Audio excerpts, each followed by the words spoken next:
Good evening, it's Joyful Hermit. Well, I had an unusual thing happen in the middle last night.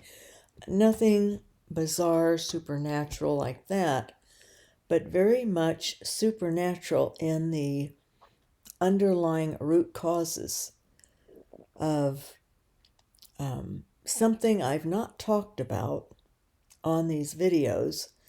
I don't want to even irritate this person at all or get into it with the person, and I don't want to demean, but it's the devil is very much involved and has been for over 17 years in a situation with someone who has stalked me and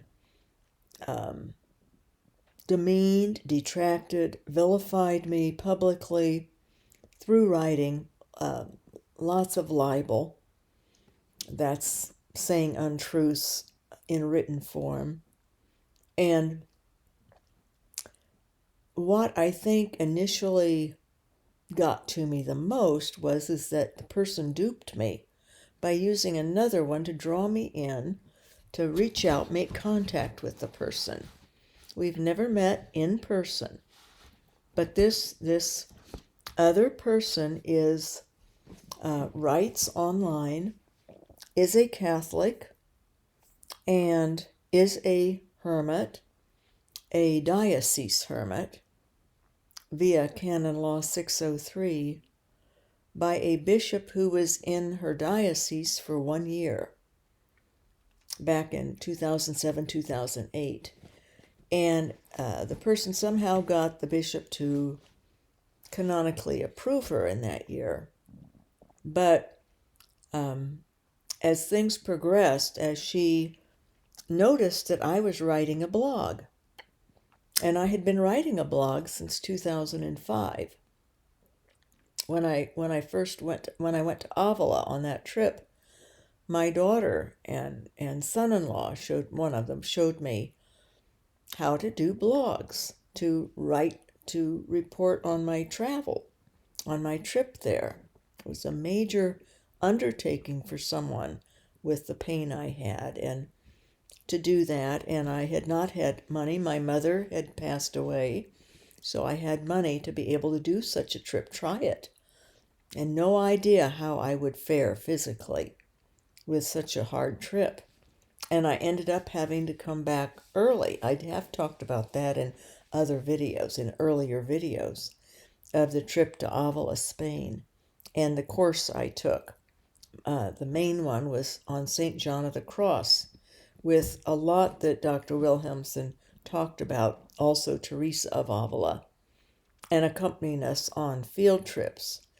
And I owe Dr.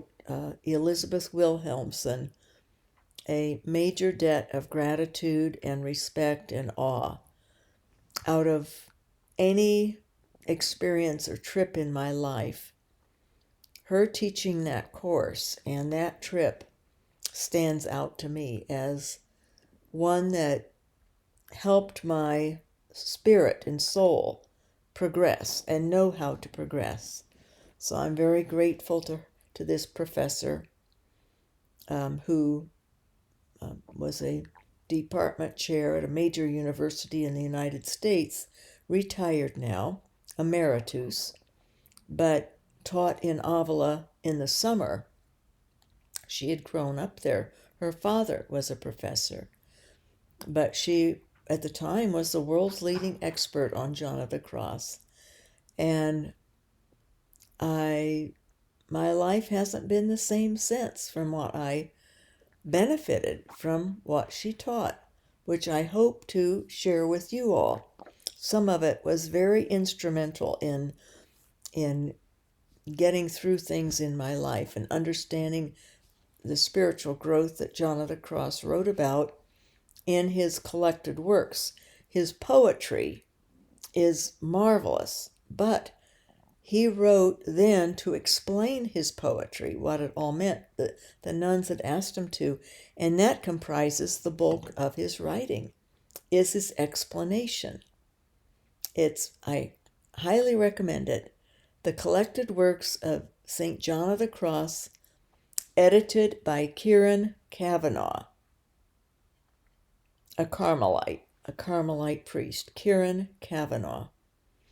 So, in the middle of so this person has stalked me and demeaned me and detracted me, this other hermit, who's a canonical hermit, for years, 17 years. And about 4 years ago, I finally called her diocese. I had tried anything to get her to stop, but anything I would write, she would twist, take portions of, act as if others were inquiring, or friends of hers would write in as if they're writing to Dear Abby, I guess, or something. But if any of you remember Dear Abby columns where people would write in with their problems, but people's problems were with what I would write, obviously. And then this woman would tear it apart. And I did stick up for myself through some of it. And she was influential in my realizing pitfalls of Canon Law 603 and of being a diocese hermit, dependent on the hermit and on the bishop they have. And as we know, bishops can leave areas, leave dioceses, and move on to other ones, be transferred, or pass on or retire. And a new bishop comes in, and here they have a hermit they are supposed to supervise and guide and direct, and maybe they don't even want to, or don't have the time to, don't feel they should be spending their time on one person like that, which I don't know if the people who developed Canon 603 in 1983 thought through these things, these aspects. They seemed gung-ho, a bishop and a few people with them, gung-ho on having a special place for hermits in the church, recognition, to legalize them, to make them have a status canonically approved by a bishop, rather than as hermits always had done throughout history, even before John the Baptist, who was a hermit. Just quietly be a hermit. God calls us. We answer the call. We live the hermit life. Not perfectly, but always striving. And in the Catechism of the Catholic Church is a lovely statement, parameters, protocols of how a hermit should live and why. What is the purpose, the how, the why, the what.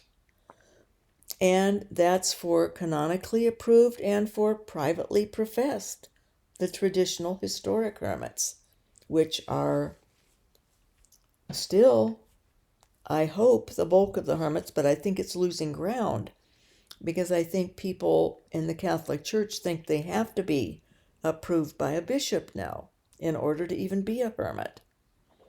And this woman has set a lot of precedents and written a lot of things, made up things, to aggrandize the hermit vocation to be legal. And she has stated that only canonically approved hermits are legally entitled to write or speak in the name of the church, to write in the name of the Catholic Church. And private hermits, traditional historic types, are not. Well, of course not. No one is. No one should have the right to be legal and be able to write what we want in the name of the Catholic Church.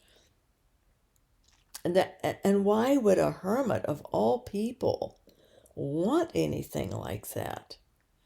But there's more. It goes on, and I'm not going to talk about all the reasons why it's been perverted, the hermit vocation, by one person who has made herself into an authority. Says she's a parish associate and names a parish, and no, she's not. and says she's a canonically approved hermit in this diocese in California. And I finally called because she was doxing me. She was breaking penal codes in California law of internet laws that the state of California had passed.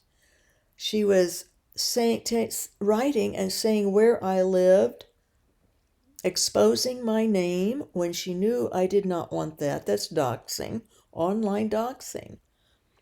Libeled me repeatedly, wrote lies about me, called me a fraud, and demeaned me to the point where I've stopped writing my blog. And writing is my gift, my best gift from God of expression. And you can certainly tell that from my attempt at videos. I write much better than I speak. And I don't speak well, so that tells you a lot then. But this went on, and that put me in a point of danger because I am not well. I live alone, obviously, and to have my given name and my location broadcast was terrible. And then I also had hateful comments that would come. And of course, then she detracted me so much, and she had friends of hers also do it, that people weren't reading what I wrote, didn't take anything seriously of what I wrote. And so it was pointless to keep on. And that's how I came to start doing videos, to share my life and my thoughts verbally then. And I had been astounded that she hadn't found me, because I would move places, I would change my blog sites. She would always find me and keep up this harassment.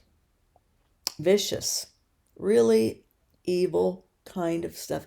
To do that to another Catholic, to another Christian, and especially to another hermit. She has removed some of the more ugly things, including, I think she probably removed the time that she verbalized that she wanted to do physical damage to me, and cursed in her wrote to me in a comment in my own blog and was cursing at me. So, and this is a canonically approved hermit, a bishop who didn't know her well, was there for 1 year as an interim bishop, and that's part of the problem that I see with canon law 603. It depends on the bishop if they're going to even want to have hermits, that added responsibility. They're supposed to supervise, guide, and direct the hermit. The hermit is responsible to the bishop of their diocese, whatever bishop comes. And that's another problem. Different bishops come. They even have different ideas of what is a hermit. But it's become now, because of her having a mass, saying her vows in a mass, and having a reception after, and having a very open in news clips and in articles, and announced to the diocese, changed her name, added sister to it. She says was a religious sister prior, and the group she mentioned, the community she mentioned, is not in standing with the Vatican. It's not approved. It's not condoned by the Vatican, the group she was in, if she was in it. Wears the habit and has established herself as an authority, and writes about bishops contacting her to help them in their diocese to determine if some candidate should be a hermit or not. And that's her character and her lifestyle, her way of being, of acting. And it just got very ugly and very horrible. And it's probably one of the worst things that I've lived with, was the ugliness and the nastiness, the evil, the demonic aspect of it. But let that all be aside, but I did contact that diocese where she belongs and is a approved hermit. And the vicar general and that bishop in that diocese in California had no idea who she was. Said, we don't have any hermit, don't have any canonically approved hermit of that name, that person. Because I finally, it was 4 years ago, I called to say, please do something about this person. She's threatening me. She's threatening my right to exist and to write out, WRITE, write my blog and do my sharing. And I think the vicar general did some checking, but he says, we don't know of anyone like that. There's no hermit like that in our diocese. But later on, she did, and I don't know if someone spoke to her or what, but I did put it in my blog that I had made contact with someone, but I didn't say who or where. I never revealed this person. Not in my blog. I didn't want to get involved like that with it. I didn't feel it was right, morally right. But I did finally contact the diocese of this person and her vicar general, who's in charge of the people in vocations, vocational director. And no, they had nothing to do with her, said that they were not responsible for what she had done, and advised me to go to civil court, take her to court, sue her. Or, I could have contacted the police there in her state, in her area, because she was breaking the law. But I decided I didn't want to get involved like that and trusted in God to please have it stop. Well, I ended up I stopped writing my blog because it became pointless. The topic was this person. I looked back in the last year and she's still haranguing about me. And she has an obsession, a sick obsession. I recognized the woman's sick. That was obvious. My vicar general said that. That was in a diocese before, a couple of dioceses before this, where I am now. But it really, I think, is the most painful situation I've had as a Catholic. The nastiness of this person, and to think that she is setting precedents for canonical hermits, making up things like getting it approved that they can sign their names with EREM.dio after it to make them look even more important. Hermits don't even want to be known. That's why I'm anonymous in my sharing and in my writing. And people have questioned me why I am even doing this. Well, why I'm doing the video is that I was basically attacked to death online, and it got pointless to try to even write. I'd lost readership, I'd lost credibility because she had detracted and she had developed this authority, that she was an authority and approved, legal. She was a legal hermit. And I was a fraud, and I was this, and I was that. And so it was really probably one of the ugliest things that I've endured as a Catholic, that was heinous. And I couldn't believe that her diocese wouldn't do something about it. That boggled me, but they wanted nothing to do with her, nothing at all, which told me a lot. And it also brought up another problem with being a canon law hermit. I know some of you are, and now you understand why I don't endorse it. I don't encourage it. I think my path is the one that God chose for me, and I'm grateful. And that is the traditional historic hermit path.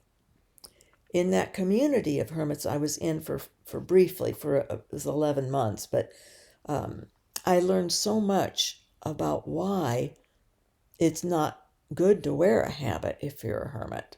You stand out to others. People assume you're a religious brother or sister, or that you have some kind of special authority, that you should be advising others just because you wear a habit. And that's an easy enough assumption for people to make. They assume you have been in rigorous training or whatever. No, hermits are just hermits. The desert father, they went out into the desert unknown. They wore tunics because that's what the poor wore in that time period, in the 3rd century and 4th century.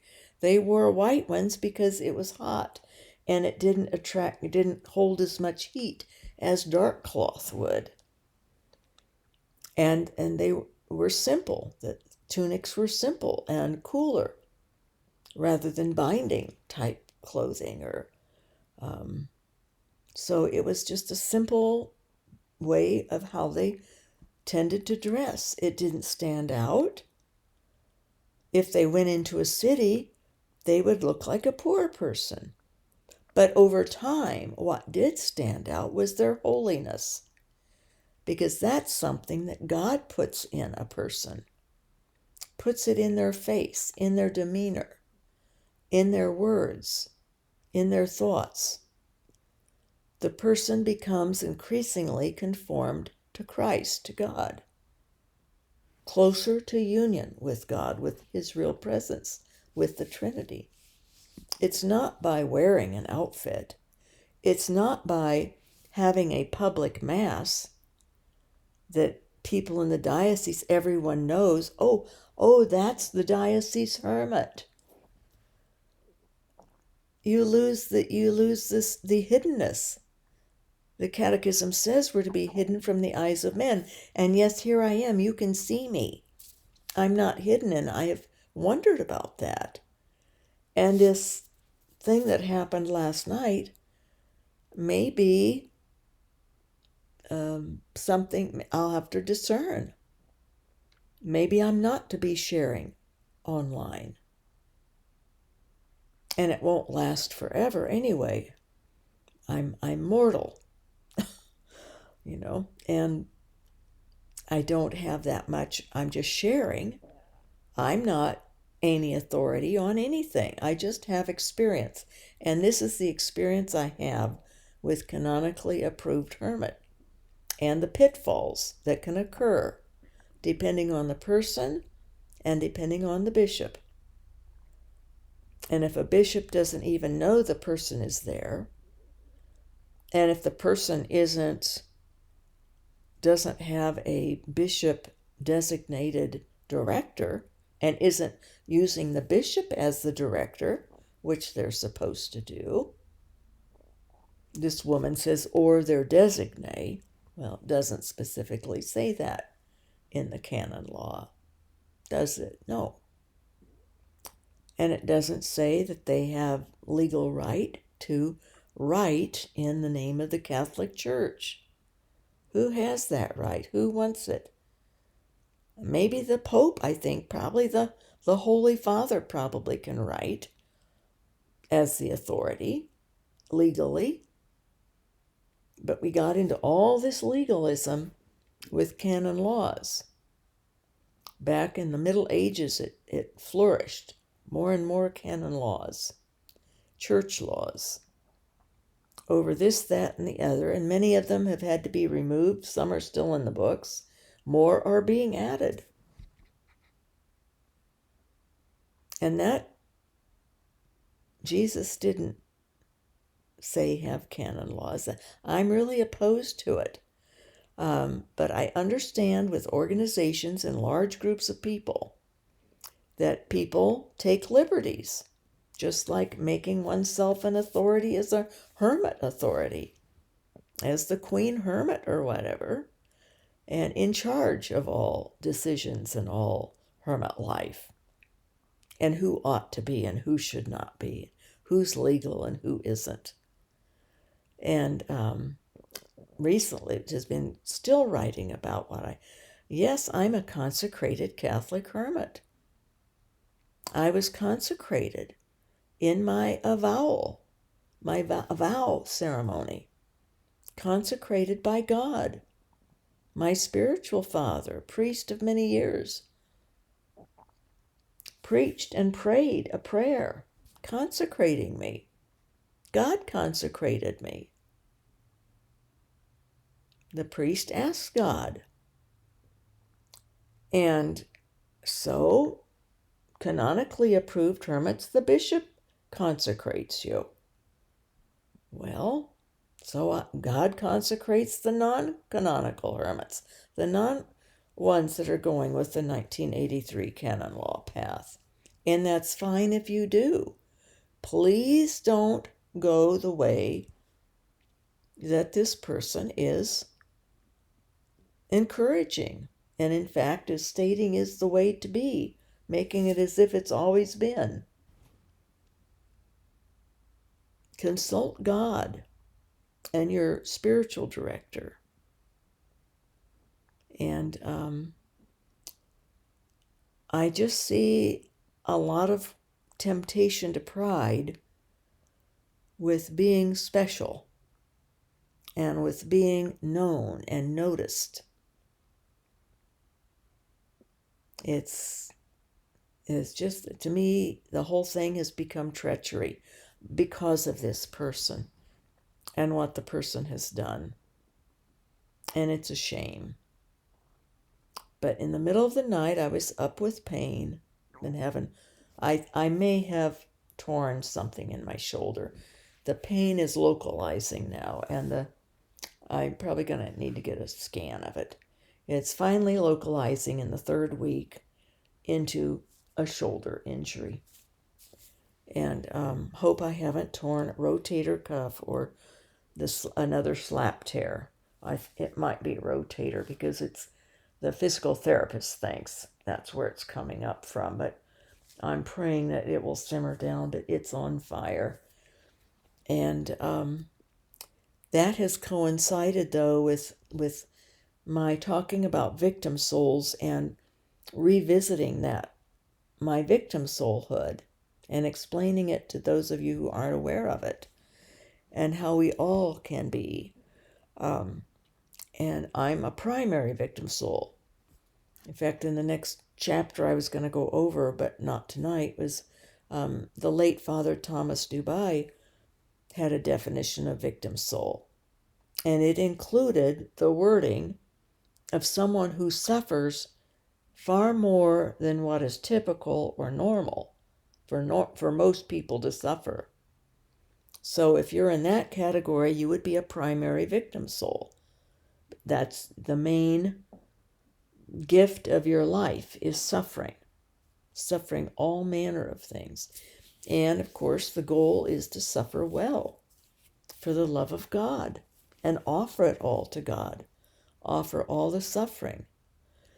And by reviewing it, I have become, thank you to you all, and your comments, and even novenas that you're going to pray that remind me of my early days as a Catholic 29 years ago this spring, when I had private instruction, and my 29th anniversary of confirmation is coming up in August 22nd.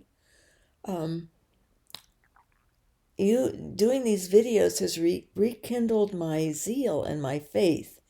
It's lit a sparkler to my faith again. I'm enthused all over again. I'm doing this novena to the Sacred Heart. I'm excited. The ugliness had left me. The memories of being mistreated, misunderstood, and even physical injuries when I was in ecstasy during masses. All of that was gone, and I wasn't having flashbacks anymore of priests or telling me that I couldn't be in their parish or telling their parishioners to run me out because I had an ecstasy in masses. They didn't like it. They couldn't understand it. They were bothered by it or whatever was the problem. So all of this was working out beautifully, but in the middle of the night, when I was having lots of pain, there was these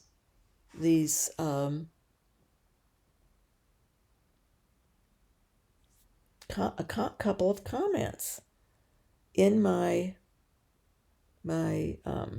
video site, and it was this woman, this canonically approved hermit, and one of her comments was just bizarre.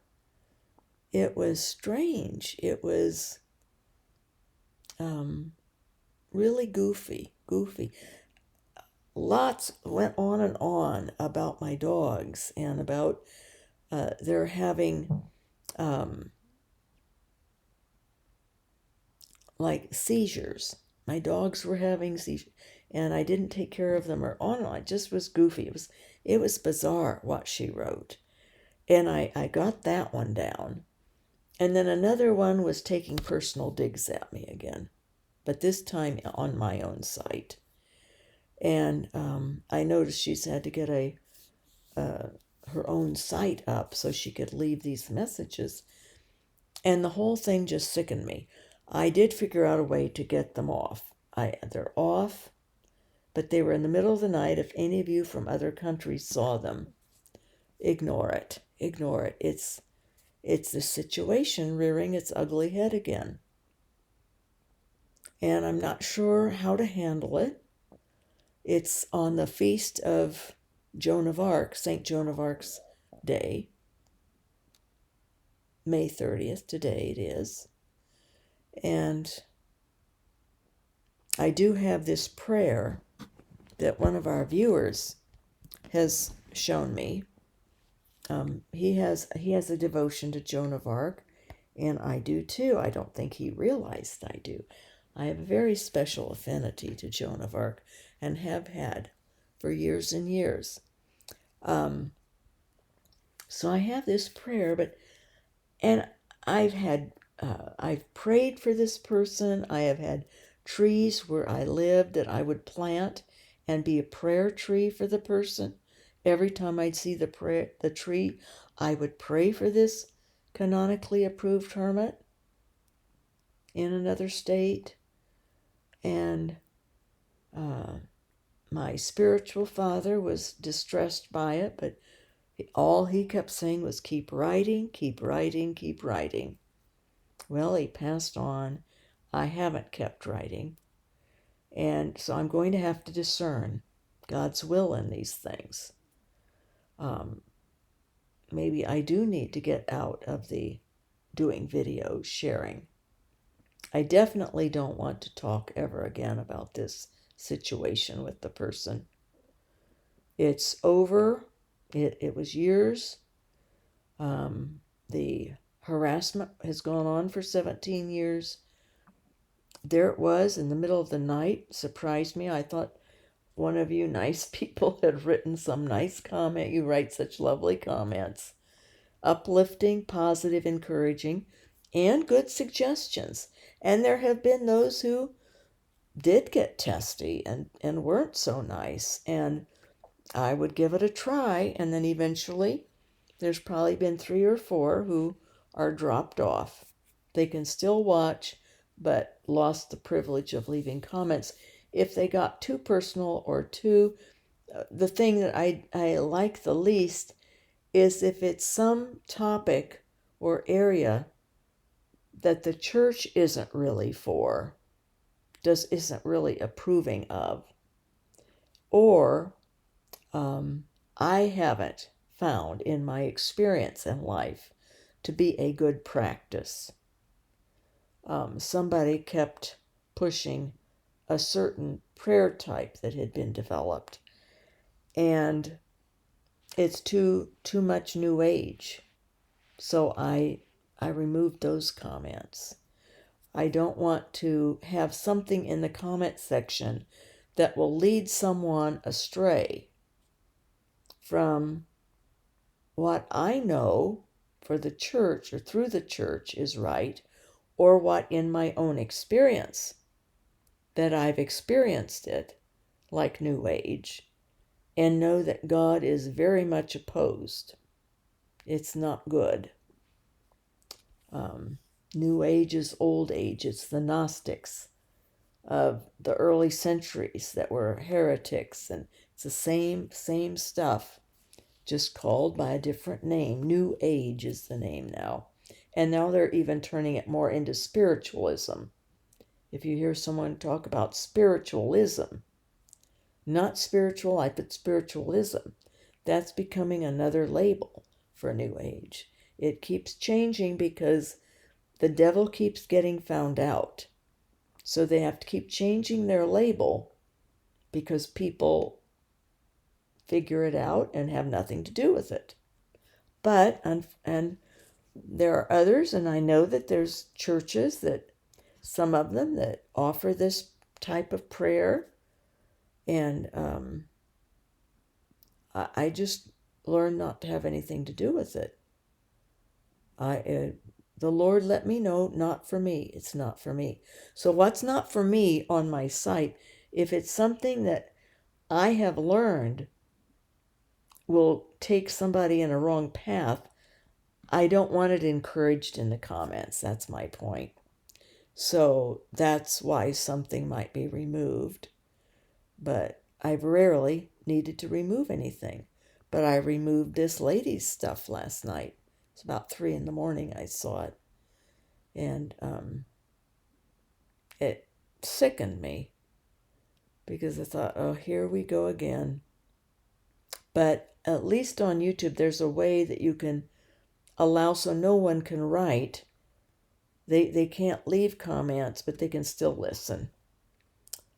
So I made it so that this person cannot leave these things. It's just ugly is all it is. It's just ugly. And I don't want ugly. I'm too old. I want love. There was a saint the other day. Well, she's a blessed. No, I think she even got, I think John Paul II. Her first name is Ursula. I forget her last name. It's a Polish last name. Her mother was Swiss. And she did a lot for children, teaching, education, and was canonized for all of her efforts. And she survived in Russia, and she survived World War II, or maybe it was World War I, and did so much good for the church and for children and for their spiritual lives and for their education in religious life. And she started a community too, a religious community for women that focused on helping children, educate them in religion. And so she was asked one time, though, someone was trying to put her on the spot, the political hot plate. It was after World War I and before World War II. I think she died in 1939, so it was before World War II, obviously. And tried to sort of trick her and snare her to see how she would answer. It was a politicized question. And her answer was, my policy is love. Just simply, my policy is love. And she also had a beautiful smile and a beautiful way about her. People who loved her really loved her, and those who didn't. Obviously, people who asked her the questions they were asking her, wanting to get her in a corner and get her in a gotcha moment, They didn't like her, probably, that she had that answer. My policy is love. You know, because what is your policy on this or that in world events, in the war, and in the after-war events going on in Europe and in Russia, trying to trick her. My policy is love. I thought, that's for me. Love and more love. Union with Christ, union with God, union with the Holy Spirit, and my love of Mary. I want to do a video talking about my relationship with Mary, because I've mentioned how I tend not to pray the rosary now, although I'm rethinking that even. I'm thinking I might, but it's not natural for me. Contemplative prayer has become natural prayer for me. My natural relationship with His real presence is contemplative prayer, is love communication, and wordless, even wordless, or in actions even. In my novena, which is of love, even though I've been ill today again, still in so much pain, I realized that I hadn't been able to take the dogs to the dog park for 3 evenings, and they needed it. They'd been hanging in here with me, usually on the bed or down right by the bed, being so good. And Lovey, the bigger one in particular, needs more exercise. So that was my love offering. My prayer, my novena today, was to give back to these innocent creatures who have given so much of their lives to me, to keep me going, to encourage me. They do love me, and it's a wonderful thing to have a beautiful, innocent creature like us and look to us for protection, but also to protect me. Mercy's more the protector at the dog park. If there was somebody brought a dog they had rescued, it couldn't come into the small dog park, but they had it at the fence, and it was a very vicious dog. They're trying to work with it, so tried to at least get it used to seeing other dogs, but I was concerned about it, and a man who knows a lot about dogs was too, because the young woman who's trying to rescue the dog maybe should have taken it to the large dog park and taken it inside, because it only seemed to rile the dog more to be outside the fence looking in at our little dogs. But if she had let that dog inside, Mercy would have probably, or this man's dog probably was the first to go, would have been, because it was the one that was closer to the fence and barking back at this Rottweiler. And it's not the Rottweiler's fault. Police found it chained to a Honda vehicle from infants, just chained there in the hot sun and all kinds of weather. I rescued it. So this couple got it, and the woman is trying to rehabilitate it, but it's only 11 months old, so there's hope for it. But that was a dog park. They needed to get there, and the young woman did. We all went over and talked to her about her dog and what a good thing she was trying to do, and but she knew not to bring it in. If someone had encouraged her, she might have, but it was a mistake. The dog wasn't ready to physically be in there with these other dogs, especially the little ones. It'll do better to, I told her where the big dog park was, where dogs that'll be bigger that can hold their own with it. Because, it was getting very aggressive on the other side of the fence. So, but that was part of my gratitude and love and thankfulness for these creatures, and I offered that gratitude to God, and by doing an action, a good action for my dogs that otherwise my body probably needed to be in bed still. Anyway, I have this, that's that is part of what I went through with that canonically approved hermit. So I'm not, so just so you understand, those of you who might be canonically approved or in the process of it, just little pitfalls to be on the lookout for yourselves. Don't let it get to you, the fame of it or the status. Because this person is making it into a status vocation, and hermit life is not meant that to be that. And it's do need a spiritual director.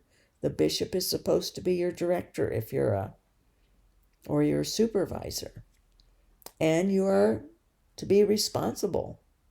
You're so well known in the diocese that doing things such as this person was doing, had I followed through with what her vicar general wanted me to do, take legal action through the civil system, it would have been in court, and at least in the diocese paper, it would have been written up as what was going on. But I didn't want to get involved in that kind of. I decided God would take care of me, and it was best to pull out from writing, to get away from the person. I had tried many other things in the years ensuing, but I've just seen the pitfalls of what can happen that's negative with Canon Law 603. And every different bishop has a different idea on what hermit life is to be like, too. So that's another thing to sort of keep track of for yourselves if you want to. But so this is the prayer, Joan of Arc prayer. And I'm going to look up, let me get my photos. I can get them.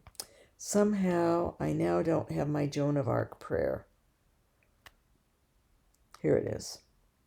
Okay, this is the prayer I'm going to pray. This is the Joan of Arc prayer for her feast day. In the face of your enemies, in the face of harassment, ridicule, and doubt, you held firm in your faith.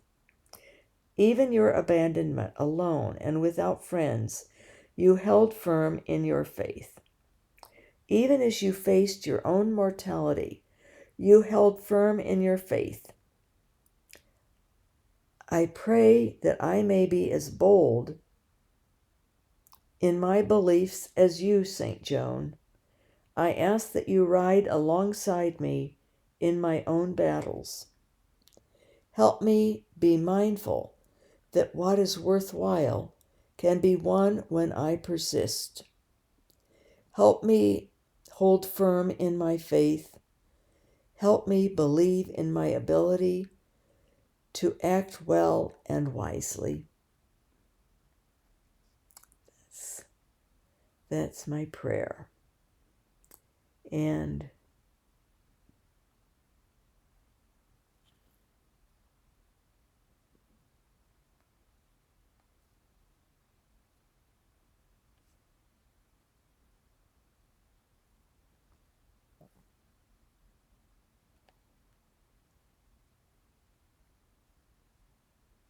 we'll see what evolves, what God wills for this old hermit here.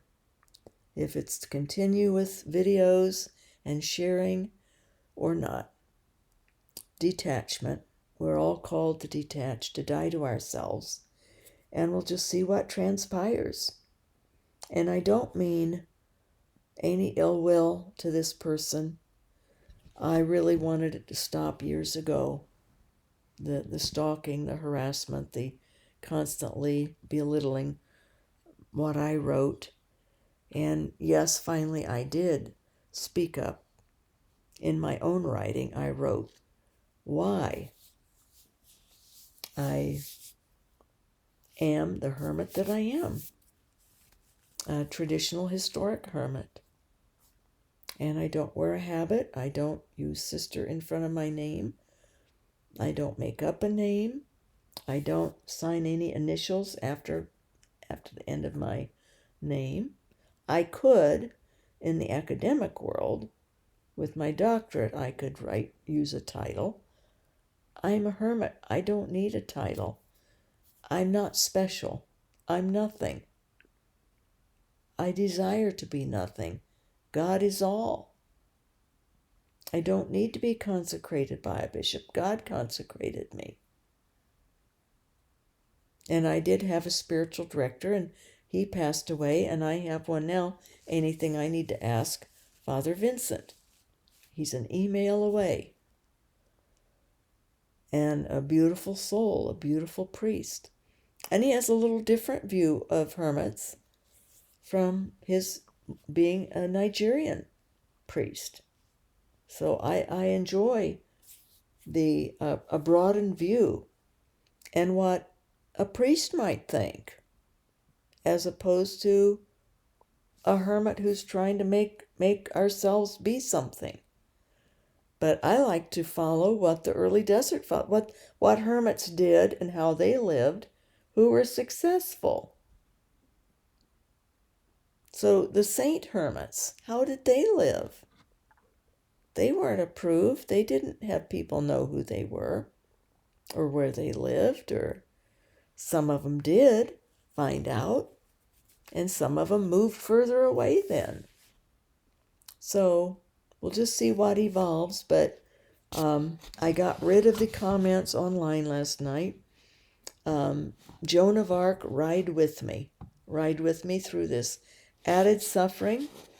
And it shouldn't have surprised me, because when we start offering more to God, especially something as touchy as suffering, something as difficult to endure good-heartedly and to offer as a love offering to God, to be a loving, a living, holy, loving holocaust in God's sight, to be a victim soul, and to renew ourselves in that. I should have realized the devil would backlash, and that's what the devil did, and is doing, and God would allow me more suffering, to suffer more. So that's what I'm trying to do now. So God bless his real presence in us, and thanks to Joan of Arc. I'm sure you're all familiar with her life and how brutal it was for her, an innocent young woman, not quite 20 years old yet, when all this fell upon her to carry France through, and then to die a horrific death, an immolation by fire. Have sweet dreams tonight, everyone, please. Whatever God wills, of course, but dreams that are beneficial, and much rest.